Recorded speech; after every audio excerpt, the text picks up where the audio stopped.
The Pittsburgh Steelers actually showed a pulse.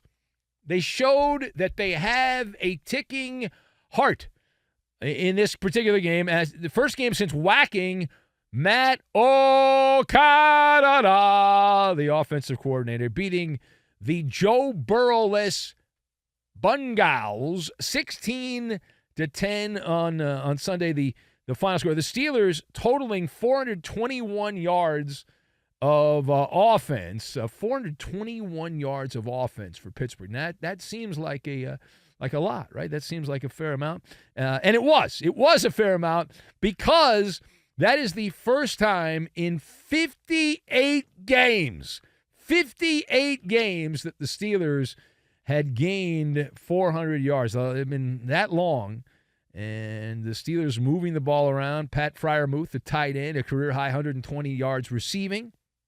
The Steelers outgaining their opponent for the first time this season under the interim offensive coordinator, someone named Eddie Faulkner. We don't know who that is, but he's calling the plays now in Pittsburgh. So let us discuss the question. What are your initial reactions to the Steelers offense without Matt Canada as the offensive coordinator? Pittsburgh's a playoff team right now, so I've got Dave Ramsey, Mushroom, and Wendy's. And we will combine all of these things together, and we are going to make a Christmas carol. So when I came into work, Iowa Sam said, do we have to start playing the holiday music? And I said, well, we have not gotten the memo from corporate. And until we get the memo from corporate, we do not have to. But I'm warning you, that memo is likely going to come down once people show up to work here later on Monday. So this might be the final show of the year without nonstop Christmas carols. You've got mail. Yeah. So you might just don't check your mail. All right. Anyway, let us discuss the question again. Your initial reactions to the Steelers offense without Matt Canada. So I'll start with this: the Pittsburgh offense, was it better? Yes. Was it great? No. I see all these glowing reviews and, oh, they're so good. Oh, man. All they had to do was get rid of Matt Canada. I am not ready. Maybe I'm just a douche, but I am not ready to announce that the Pittsburgh Steelers offense has arrived. I'm not. And I'll tell you why. Look at the opposition. The Cincinnati football team is not only a defense, they're dreadful. How bad are they? In terms of total defense, they entered the game ranked 30th in the NFL. And over the last month, the Bengals are allowing 422 yards of offense per game. So if you look at this and say, well, the Steelers had 421 yards of offense, that is actually below by 1 yard the normal defensive effort of the Cincinnati football team. The typical defensive effort, that's about where they've been. So it's not like they exceeded what the Cincinnati defense has allowed. Pittsburgh was right where most teams are that play the Bengals.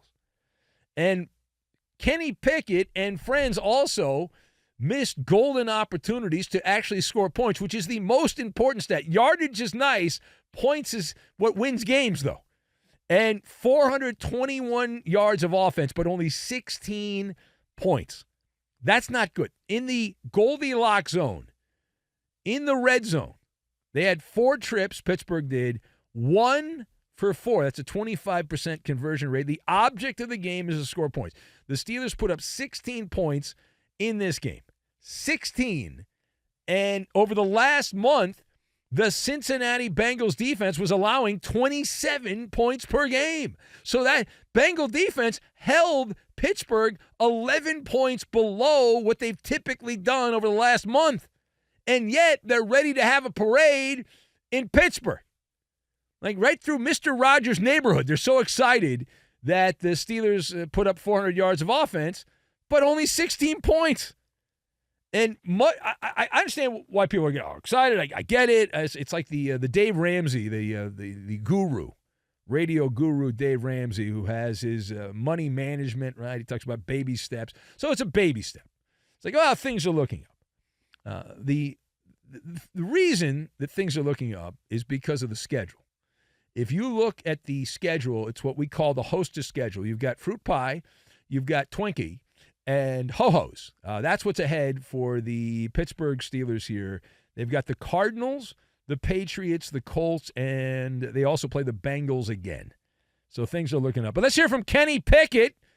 And everyone wants to know, what was so different about the Steelers' offense now that he got rid of that dead weight, Matt Canada? Go ahead, rip him, Kenny. Rip him. Rip him. What was different? Let's find out. Kind of flow of calls, like how Coach Sully likes to call games, and our communication on the sideline's great, which he's been there with, my right-hand man since I got here. So the communication's always been great with Coach Sully, and it's just now that he has to call the plays, it's just an adjustment, but felt like we handled it really well. It's a lot of adversity, a lot of things going on, moving parts. But like I said, it felt like a short week almost because when we got the news and how quickly we all had to kind of react to what happened and flush it and move on and get ready to go this week. So, hats off to our guys in our locker room that did that. So if I'm writing a column in Pittsburgh, the headline is that Kenny Pickett rips Matt Canada's communication. Says the lack of communication is why the Steelers' offense fizzled before. We've got that. I love the adversity thing. Oh, the adversity. Does anyone else do that at their job? Like, we have things that happen here. I have people that work with me that take nights off to go to football games. That's adversity. But I come in here, and I still do the show. We still do the show. It's a fascinating thing. Dealing with the adversity.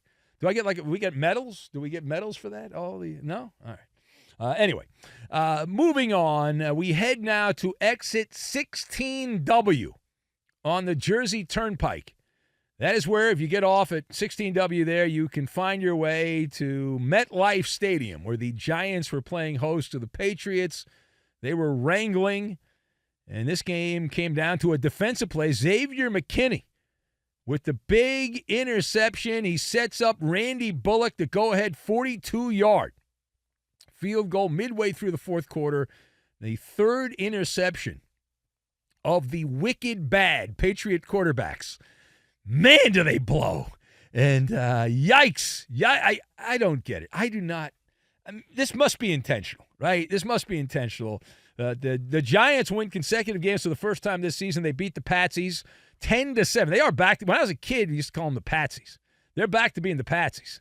Man, are they bad.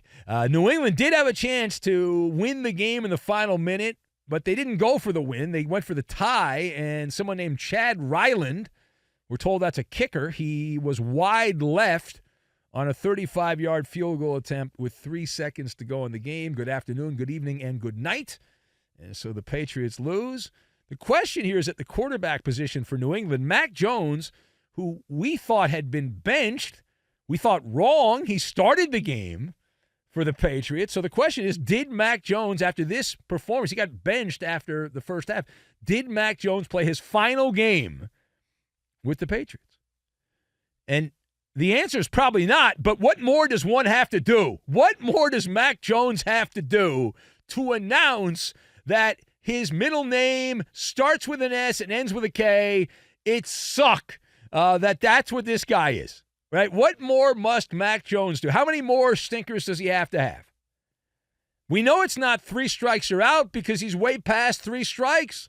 He's way past 3 strikes. At this point, he's not even a pussycat with 9 lives. He's beyond 9 lives. He's had more than 9 crappy performances for the Patriots. And any stranglers left in the Mac Jones marching and chowder society should vacate the premises in a timely and orderly manner at this point, because you can literally see off on the horizon the mushroom cloud. There's a big mushroom cloud there of toxicity that is all around Mac Jones. Just in case you thought maybe he'd be okay and he'd be better, Mac Jones went out against a pretty bad Giants defense, 12 of 21 in the first half for 89 yards, and that just stinks any way you slice it. Averaged a little over 4 yards per pass, 2 interceptions, and the Giants did not get into the end zone, or the Patriots did not, but the Giants did, by the way. The Giants did get in the end zone. Compliments of Mac Jones, one of those interceptions. Mac's passer rating was 27.8. We always love to point out that if a quarterback takes a snap, every single snap, and just spikes the ball on the ground, they would have a 39.8 passer rating. one of the great stats in football. So if you have a passer rating below that, you would have been better off just spiking the ball into the ground every single time. Now, to rephrase all of this, and not in pig Latin, but to rephrase it, Bailey Zappi was no better. So Mac Jones has shown he can't play. Bailey Zappi appears to have shown he can't play. And we got a refresher course on all this. I don't believe this is charity. I don't think it is charity. Is this all part of a master plan? Are we going to see stories pop up that the Patriots were in cahoots with front office, the Kraft family, and Bill Belichick? The goal was to get the number 1 pick. The Patriots right now would have the number 3 pick. There is still time. They need the Cardinals to win a game. That's the big one. They need the Cardinals to win a game. Carolina's only got the 1. And that's problematic, right? If you talk about getting the number 1 overall pick. But at this moment, New England and Carolina, or New England and Arizona, rather, the 2-win teams. Arizona's played 1 more game, so New England has 1 less loss. And it'll come down, if they finish with the same record, it'll come down to strength of schedule. At this point, opponent strength of schedule.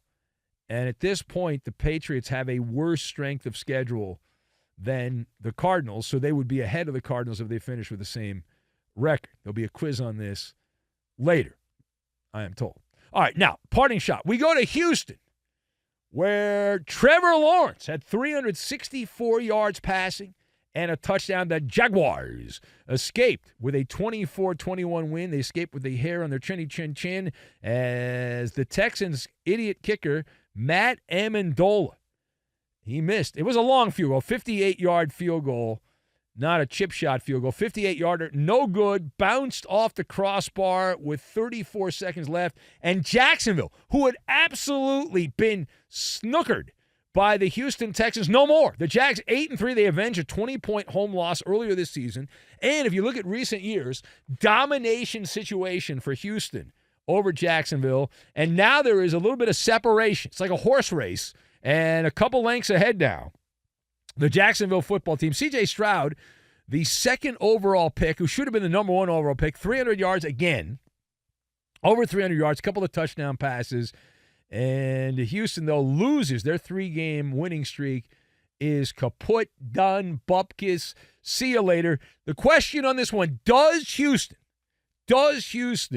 have enough to get in the playoffs with C.J. Stroud? At this moment, they are now out of the playoffs as they slip down with this loss. So on this side of the microphone, the answer is N+0. No, they're not, right? And Houston, they drop into the 8th spot, out of the playoffs. Indianapolis, the last team in. And they're going to be in every game the rest of the way because of C.J. Stroud, because he's pretty good. He's got a little gumption, a little moxie. He can play, right? I mean, just big words. The guy can play. And so they'll be in every game. The problem is, at the end, it's like the Wendy's slogan from back in the day. Where's the beef? And I'm looking around here. They don't really run the ball all that well. There's not a lot of meat on the bone.